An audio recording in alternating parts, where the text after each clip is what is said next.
Muchísimas gracias por seguirnos acompañando. Oigan, y como ya les comentaba al inicio de este bello programa, vamos a hablar acerca del Día del Autismo porque hace muy poco se conmemoró y para ello me acompaña Frida Ceballos Juárez de la Comisión Estatal de Derechos Humanos. Bienvenida, Frida, ¿cómo estás? Buenos días, Martín, muy bien, muchas gracias, muy contenta de estar aquí. Igualmente de que nos acompañes y aparte de platicar como siempre de temas muy interesantes, cuéntame acerca de la conmemoración del Día del Autismo que me comentabas que fue el 2 de abril, ¿cierto? Exacto, el Día Mundial del Autismo, estamos dentro del marco, que fue el 2 de abril, y es un día muy importante para nosotros como Comisión Estatal porque es uno de los temas que se han seguido invisibilizando a través de la historia, ¿no?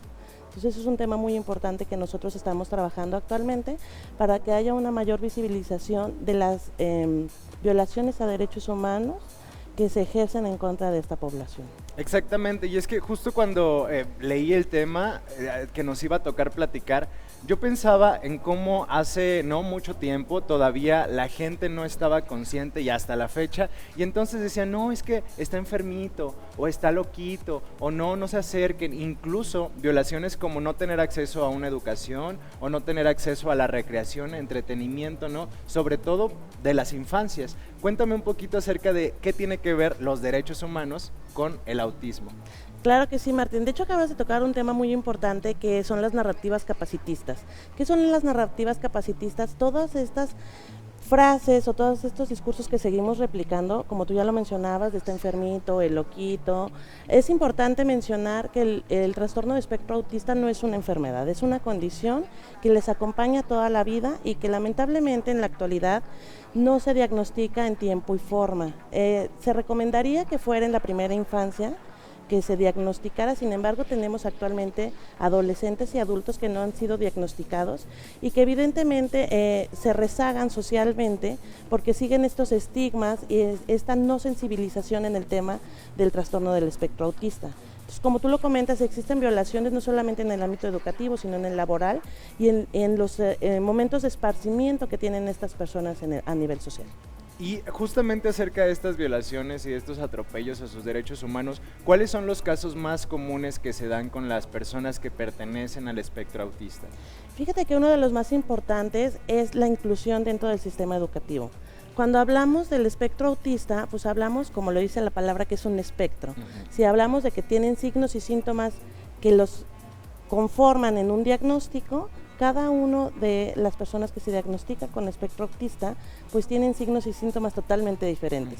Entonces estas adecuaciones curriculares para poder trabajar en aulas convencionales de educación pues evidentemente no son adaptadas para personas que viven con autismo, ¿no? Entonces, así es. Sí, definitivamente pues nos falta bastante y creo que justamente por eso es tan importante todas las conmemoraciones de días para hablar del tema, poder como acercarlo a todas las personas sin importar en dónde se encuentren, porque bueno, generalmente pensamos que el autismo solo es en la infancia, pero como tú lo dices es algo que acompaña durante toda la vida.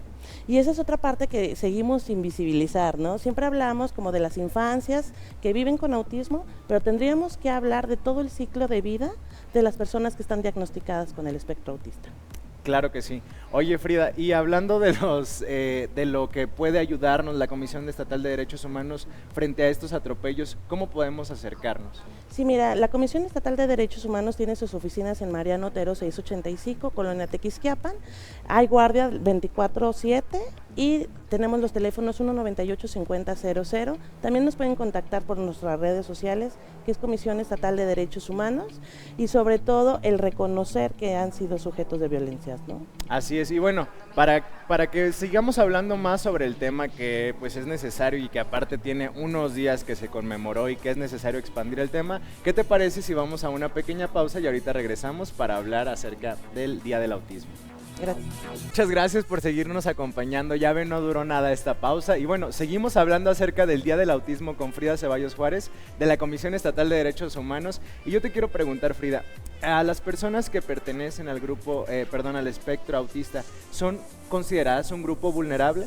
Sí, Te voy a comentar por qué, porque entra dentro de una discapacidad psicosocial. Ok. Entonces también tendríamos que hablar de las transversalidades con las cuales ellos se enfrentan. ¿Cuáles pueden ser estas transversalidades? Pues que sean mujeres, que sean niñas, niños, adolescentes, que sean personas adultas mayores, que pertenezcan a un grupo indígena o que pertenezcan a alguna situación específica como una comunidad LGBTI. Claro, y es importante también pensar en las personas que acompañan a las personas que pertenecen al espectro autista. Hablando quizá de familiares, que son las personas más cercanas o que tienen como más convivencia, ¿qué mensaje podrías darles para que de repente llega un momento de desesperación, me imagino, un momento de no saber, hay personas que no tienen un diagnóstico claro? ¿Cuál sería como la invitación? Sí, ese tema que tocas, Martín, es súper importante porque tendríamos que hablar de las cuidadoras primarias. En más del 90% son mujeres y es muy importante el visibilizar el trabajo continuo que ellas realizan, porque dentro del espectro autista y ser una familia del espectro autista conforman no solamente el cuidado, sino el acudir a terapias, el encontrar el diagnóstico correcto, el seguir tocando puertas para encontrar las mejores viabilidades del sano desarrollo de los niños, niñas, adolescentes y en este caso también de los adultos, ¿no? Por supuesto, y es que de verdad es un tema que a todos y todas de verdad nos atraviesa. En algún momento, algún familiar, algún conocido, alguna amiga, pues llegan estas situaciones, ¿no? Incluso pues yo he tenido amigas y amigos muy cercanos y es como, es que hay juntas en la escuela o me mandan a llamar porque no entienden, porque no comprenden cuál es la situación, ¿no? Como si hubiera algo que arreglar. Exacto, y eso es algo muy importante también que comentas, porque no es algo que se arregla, no es algo que está mal. Las neurodivergencias actualmente no han sido socialmente reconocidas y entendidas, entonces más bien el trabajo de la Comisión de Derechos Humanos actualmente es este reconocimiento y visibilización y sobre todo la sensibilización a la población en general en temas del espectro autista, ¿no? Exactamente, Frida, pues te quiero agradecer muchísimo porque siempre nos traes temas de conciencia social y que además nos traes la invitación para la Comisión Estatal de Derechos Humanos, que bueno, ya saben, los pueden seguir también en sus redes sociales, ¿ciertos? ¿Cuáles son? Así es, en Facebook estamos como Comisión Estatal de Derechos Humanos y en Instagram estamos como CEDHSLP. Pues ahí lo tienen, la información para que no le digan, para que no le cuenten. Te quiero agradecer muchísimo, Frida, por acompañarnos. Y pues bueno, nosotros seguimos aún con muchísimo más, que es viernes y tenemos muchísimo contenido. Vámonos del otro lado del estudio.